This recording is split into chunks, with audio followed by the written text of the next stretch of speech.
Hello, as most of you already know, my name is Micah Theard. I am the CEO of Bellator, a shareholder of Metatra, and I'm here in Cyprus in the offices of Miracle Cash and More, an office that I first met you in 3.5 years ago now. And at that point, we were just a kind of a small company in Cyprus A small company with big ambitions. with big ambitions. And so, being here for 3.5 years, we've together experienced the changes. But I think, today or this last 7 days is really, to me, the biggest change that I've experienced in this company.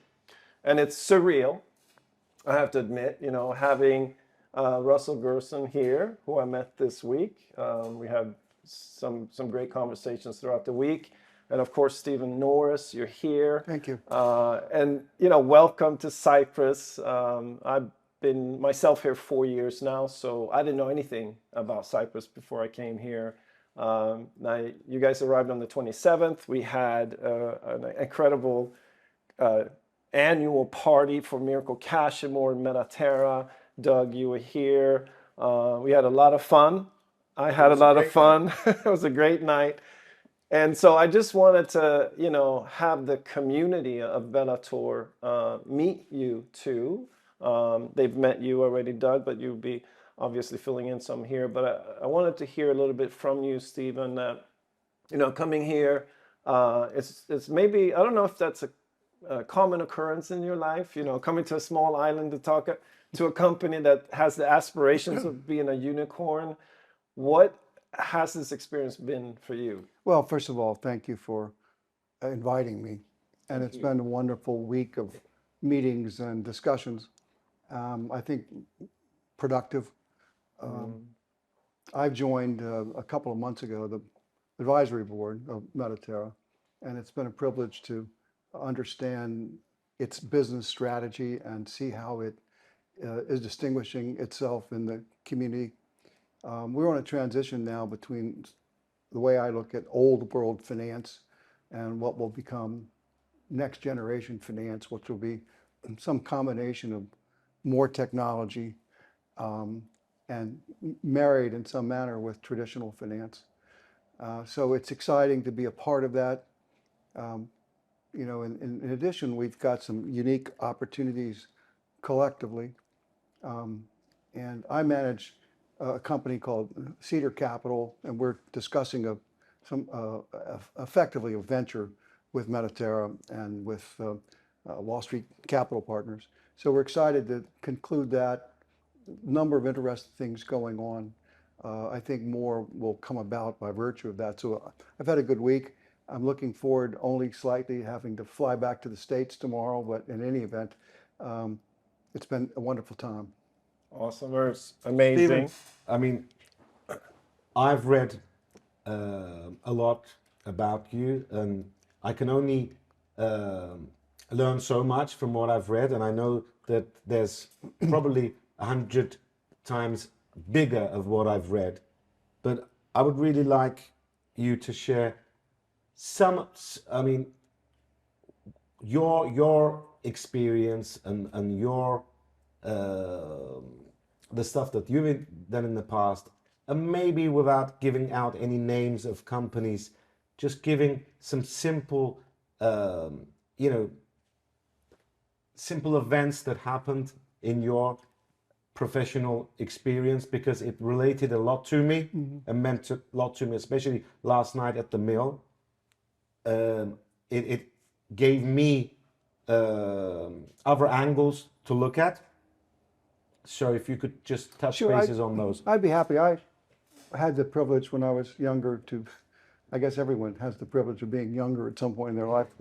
I found that it evaporates, but we were on the vanguard of setting up private equity firms. In fact, when we started the Carlyle Group, the term private equity didn't exist. You either fell into the basket of being a LBO shop, a KKR type buyer, or you were a venture capitalist, you were Kleiner Perkins, or at least those were the companies that you aspired to emulate. We were a bit different because we started our firm in Washington and we had a bit more of a political bent. We started doing deals, for example, in the defense business, which were to that time unusual for private equity firms. They were great deals because by and large they were what we call foreign military sales deals, which effectively you were financing the sales of part of the U.S. government in the defense industry. And whether it was in those days General Dynamics tanks, and we're actually working today on an acquisition of a set of systems that will effectively empower missile defense. So, and they're exciting and they're relevant and they're timely. Anecdotally, we've seen lots of different things, and I will use one story just as a kind of way of thinking about life. When we started, we had bought a book distribution company called Baker and Taylor. It was a kind of non-eventful acquisition. We bought it because they were having, interestingly enough, systems problems. As you might imagine, moving books around is complicated, and they're heavy, and they are in different shapes. And so having systems that work efficiently was complicated, and they had problems, and effectively took over the firm to fix those. We brought an executive who I'd known it when I worked years ago at Marriott to take over. And we were approached by someone saying they'd like to, if they could, license our book list. And being private equity investors, we thought, well, if that's another source of cash, we could pay down debt quicker, we could make more money, so why not take a look? And so we licensed our book list to a young man who was most of the time late in payments, but eventually came along. And we had no idea what he was building, but he was building a company that enabled people to buy books over the internet. And you might imagine that company is now a very large company called Amazon. But when we were doing that deal all those years ago, we had no idea where it was all going. We just knew we sat in the kind of crease between new finance and old finance and where the world might be going and where it come from. And Metatra, interestingly enough, is sort of in the same position. I think that I've now had enough discussions with really sophisticated managers and engineers here that I get a pretty good feel for exactly what you're trying to do. But I suspect that the average Wall Street executive needs some education. And so that in itself is exciting to see how a company like this grows and the things that it can influence and touch.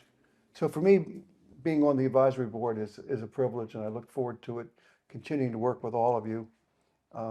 But effectively, in the world we live in today, you can take a business as far as you can dream and as far as you can build relationships, raise capital. And I think Metatra is well positioned for all of those things. Well, Thank you. thank you. So I wanted to move over to you really quick. We have a few things to cover, but you're officially now joining the advisory board as well. And you were here with all of us. Is there anything that you like to share about what it was like to be around, Håkan and Doug and go over these plans that we have? Well, first of all, and for people to know, Russell's past and who he is, Yeah. would be great. sure. So first of all, thank you very much. It's a real honor and a pleasure to be here. Thank you for Privilege for us. your hospitality, but it has been an eye-opening experience seeing what Metatra is doing, what you're doing with Miracle Pay. I'll go back to Steve for a second before I'll talk a little bit about myself. I spent 40 years initially as a banker and an investment banker, but then I got into what I would describe as high-level executive recruiting and corporate development for the finance industry, which would include investment banking, the hedge fund, venture capital, private equity community. And in my role, and I ran a couple of companies, I had the opportunity to see many types of businesses and many people. I've been involved with some of the most senior people and some of the more important companies in the private equity, investment banking, hedge fund arena. Steve and I have known each other for about 12 years. And when I first met Steve, I had an opportunity to talk to his co-founder, David Rubenstein, Steve started the Carlyle Group coming out of Marriott, and he recruited David. And before I entered into my partnership with Steve, I asked David, I said, well, tell me about Steve. And he said, well, Steve is probably the most intelligent, most creative financier in the industry. And the reason the Carlyle Group is the way where it is today is because of Steve and his concept. And so when I had an opportunity to partner with Steve, it was a great privilege. And to see Steve's perspectives and see his viewpoints. He mentioned the one transaction with Jeff Bezos, but he's been involved in some of the bigger transactions, creating over the years trillions of dollars of wealth. And that'll bring me back to Metatra and what you're doing here. And in discussions with Steve and using my own ability to sort of intuit, where opportunities are, what you're doing with Miracle Pay and the product and the service you're providing, I could easily see, and again, Steve and I have had these conversations, a company that will transform the financial industry. I remember back when I first had an opportunity, I ended up about 3 or 4 years ago going to Europe and I forgot my wallet. Right. And I was like, wow, what am I going to do? I have no credit cards. What am I going to do? Well, I was in Europe for 2 weeks. Using Apple Pay, I was able to use my phone and basically get everything I needed.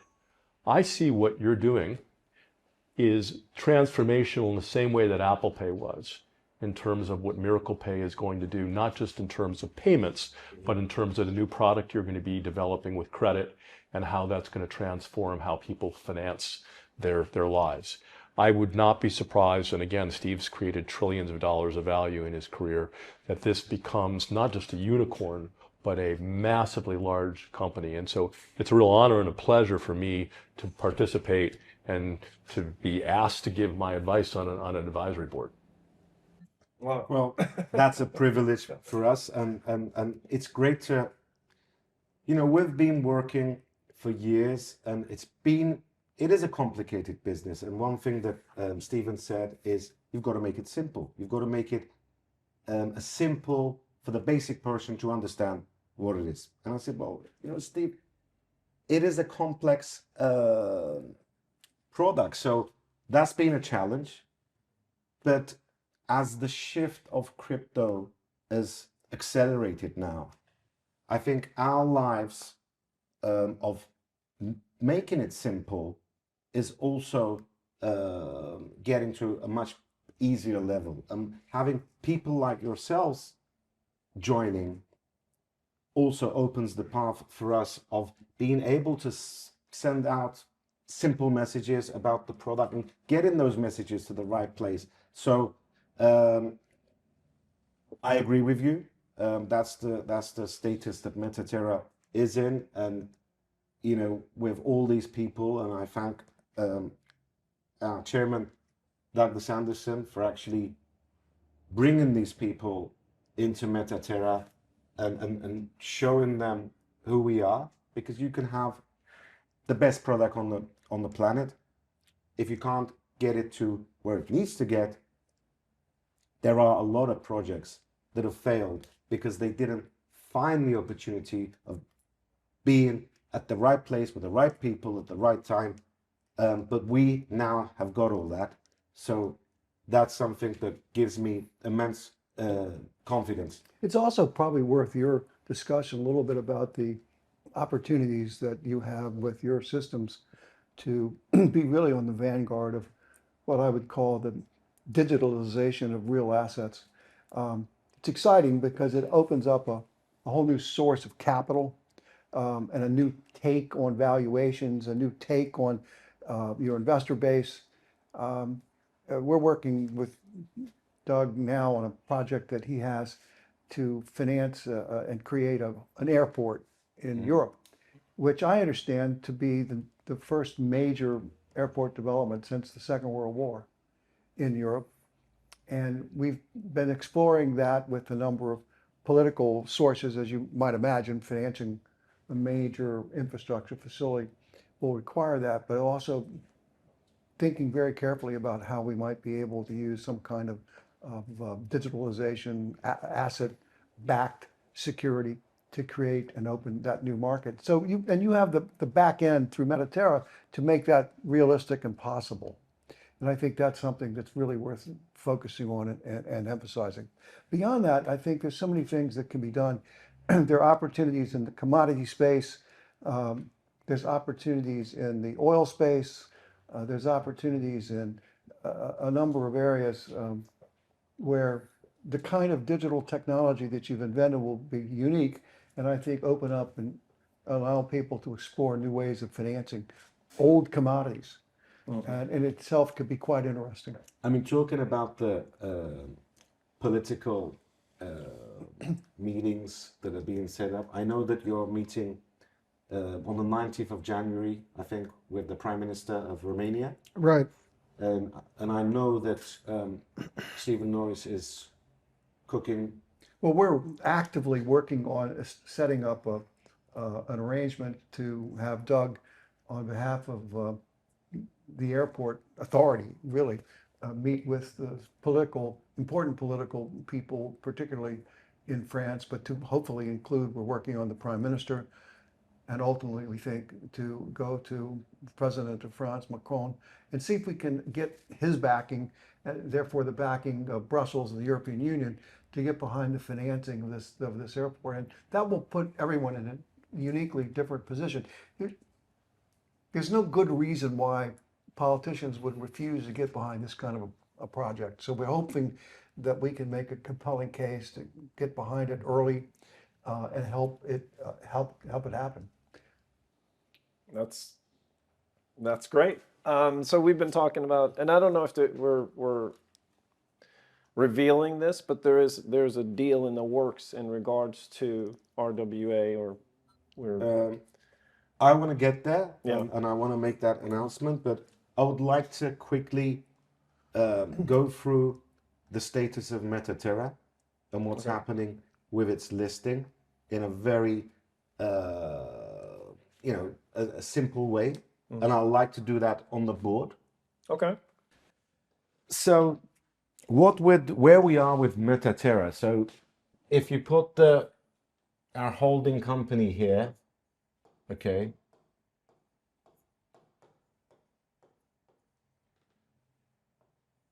we've already got Miracle Pay, and this whole setup is owned 100% by Metatra. And currently there's deals that we've announced, and we've already signed deals that we're preparing ourselves to announce. But for 2026, we have a KPI that we will have a minimum of 150K merchants. Okay, this itself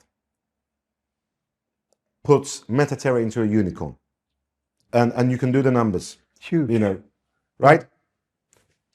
And as you know, we have a signed Ingenico contract. We have a signed Exclusive. tax contract. Yes, and we have Shopify, and we've got NCR. This and represents Verifone. the majority of POS transactions on the planet.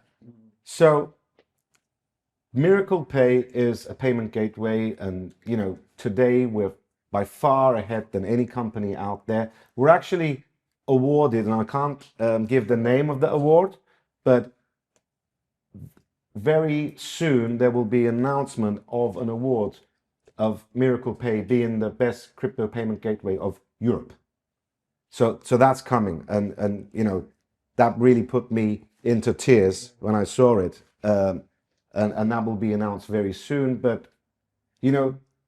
we didn't stop with Miracle Pay being a payment gateway. So we have a second leg, which is our score company.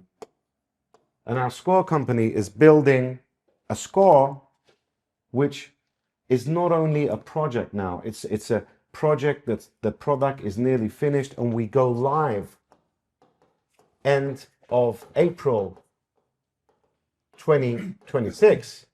And there we've got Paul Randall, one of a top data analytic guy, a top CEO of working with credit bureaus for years. This score is not only coming to enhance Miracle Pay, but it's coming to generate revenue from providing scoring, Web3 scoring, bringing the unbanked into the banked for financial institutions globally. These scores are extremely valuable commodities. And Russell, we were discussing, and you was talking about, it's not only an EBITDA of a company, data actually makes a big difference in the multiplier of valuation. Well, my understanding, having spent quite a bit of time in the fintech area over the last 4 or 5 years, is that data gets the highest multiple of any of these businesses. I had a conversation. I met Elon Musk once, and when I spoke to Elon Musk, I spoke about Tesla. He says, "We're as much in the car business as we are on the data business. The data we collect in the cars is some of the most valuable part of the valuation of the company." So this, I think, is arguably one of the most important parts of the Metatra universe. Right. So Metatra owns 90% of this company, and 10% is allocated for the C-level management team with certain KPIs and really pushed to the exit incentive. And our third leg is our Web3 world, and our Web3 world is our chain, is our wallet, is our DEX, is our collateralized lending borrowing, is lottery. All this that we're building, that's coming in, Metatra owns 100%. There's a big data play there as well. Yes. Yeah, and all these new functions that we're adding onto this chain that we have is just going to create more and more transactions. And in today's world, it's the number of transactions that really give the value to the chain. In this chain, we're really focusing on our launchpad, and I pull this as a fourth leg as RWA. This is something that we really think we know is the future, because the future of finance is going to be tokenization. It's going to be asset-backed, real-world asset-backed tokenization. So having the fact of building this world and having a launchpad there with the experience and knowledge we have to date, and this is 100% again owned by Metatra. We're looking, that's where the airport project comes in.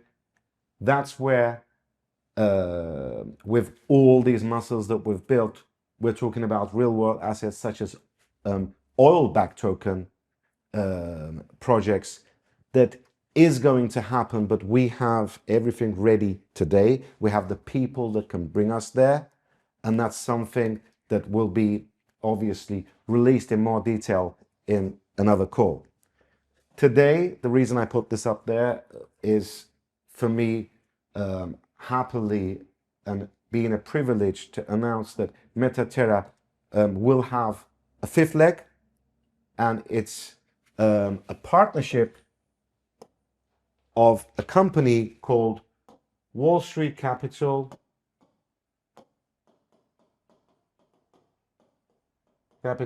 Partners. You want to complete the name? Asset Strategies. Asset Strategies. So Metatra, Wall Street Capital Partners, and Cedar are starting a partnership, and that's why Steve Norris and Russell has been here. I think, first of all, to understand, it's one thing different of being on an advisory board with somebody, and it's completely different to be partners with somebody. Is there anything that we can all bring to the table and, connect and create something bigger? And that's where that's what we've decided. And as I said, it's a privilege to announce this. So this is Metatra, and that's what's going to the OTC market. We did talk about, we're in the last 30, 45 days. I know everything is going fantastic there. You can touch bases in a couple of sentences. But that's what we're bringing to the market. And where are we, and what do you think that brings to the market? So I think this kind of all grew out of the extraordinary opportunity to tokenize the only privately held and one of the largest capital airports in Europe. The last airport that was built in Romania was by the Germans in World War II. So this is we're going from a 14 million capacity airport to a 40 million capacity airport. We're going from zero cargo to 1 million tons of cargo. And so this will be effectively the largest real world asset ever tokenized. That moniker will be huge in terms of Metatra, in terms of Wall Street Capital being involved in it as well. What happened from there, a trend on Wall Street has been some of the larger sovereign funds and other huge hedge funds to reevaluate their portfolios and to see what they can liquidate or leverage from. And we never had the tokenization tools before, and now we do. Wall Street Capital, we have skills in valuing assets. We have skills in selling portfolio assets into the secondary market. That's standard corporate finance, but no one's ever applied tokenization to that. And what that does is it opens up huge. So we're really looking at potentially doing the largest secondary market transaction in the world, the first tokenization of secondary assets. And I really want to talk about this, of what it really is. But when you was talking about the airport, it's not only tokenization. I would like to say that it actually has a big effect on Miracle Pay as well. Yeah, of course, because the entire airport, the city that surrounds it and supports it, all the systems will be integrated with these tokenization or these payment systems from beginning to end. So it's basically be a model for future platforms around the world. Exactly. You're going to be able to do this from the ground up. Yeah. Let me make a comment about tokenization, which Steve actually made the comment, so I'll paraphrase from him from the presentation that your engineers gave the other day. When you look at the capital markets, the traditional sources are the individual investors, the family offices, the sovereigns, the traditional capital markets. This, from what I understand from your engineers and talking to Steve the other day, this opens up trillions of dollars of additional financing outside the traditional capital markets, which I forgot the number, it was a huge number. It was multiple trillions of dollars that would not be normally accessible by the traditional capital markets. Right. Yeah, it's really a paradigm shift in corporate finance. It's fintech really starting to come into its own.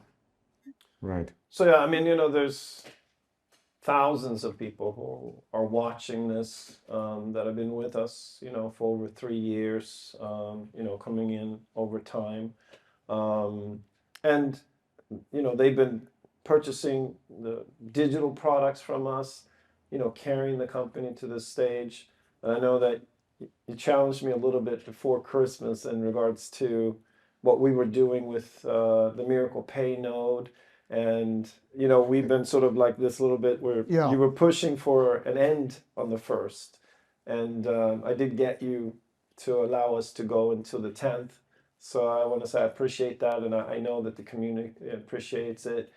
There's some thoughts around that. and its economics involved. Yeah. Not necessarily that we're going to go into a phase that's less impressive, because our credibility is growing so much. But what they've been getting from us. I mean, I didn't really understand or appreciate. This has been kind of a, there's an evolution and this was a revolutionary change in thinking in my mind once I started to understand this, and I realized how undervalued this is. And that's kind of, I don't know, from a banker's perspective, it's irresponsible to leave so much on the table. So my instincts were, look, we need to shut this down and revalue this thing because it's way undervalued. But it's also fair.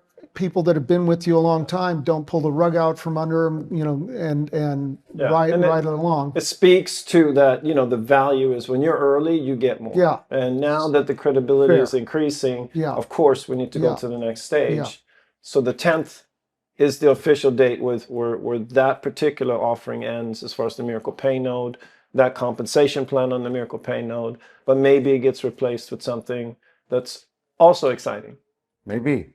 So just to add on, so underneath Metatra,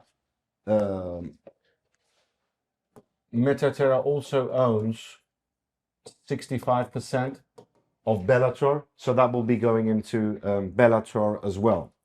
So I'll come and sit, and I want finally to go into a bit about what this company is going to be doing. Sure.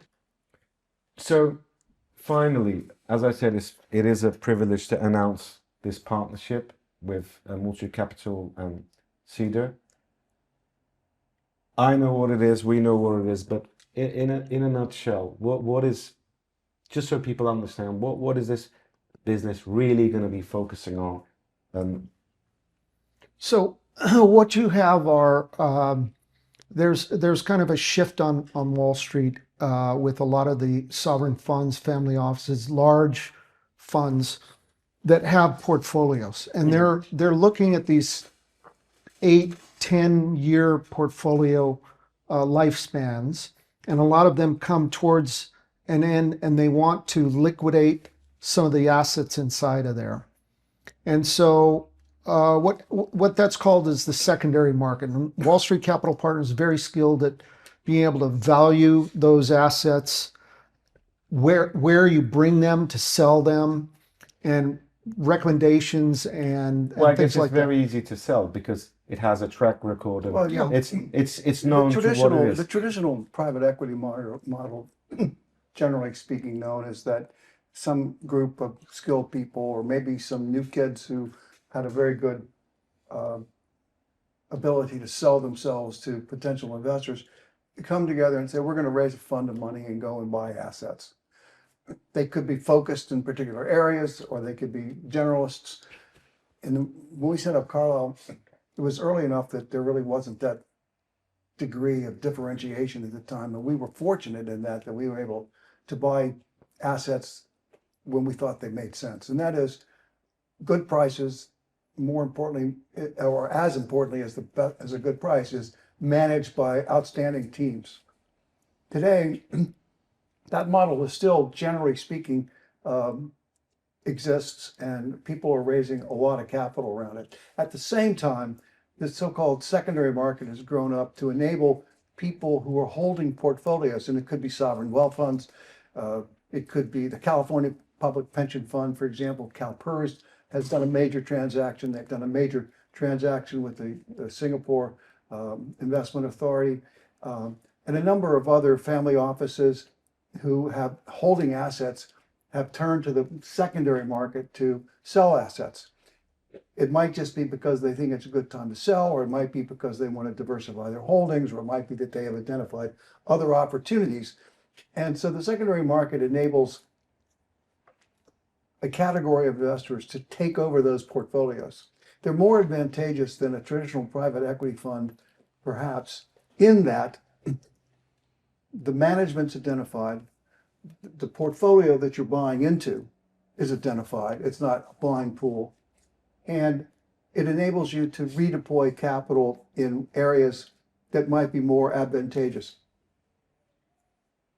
For example, the Yale pension fund was restructuring its portfolio holdings to modernize it to some extent, and they turned to a secondary transaction. So there's a very big market. There's 2 or 3 major buyers of such positions, and then any number of family offices, particularly in the States, but also in Europe, that are looking for these kinds of opportunities. So one of the side benefits of this kind of resurgence of this kind of financing is the exposure you have to those clients who also happen to have assets that they haven't traditionally looked at as being something that they could leverage from.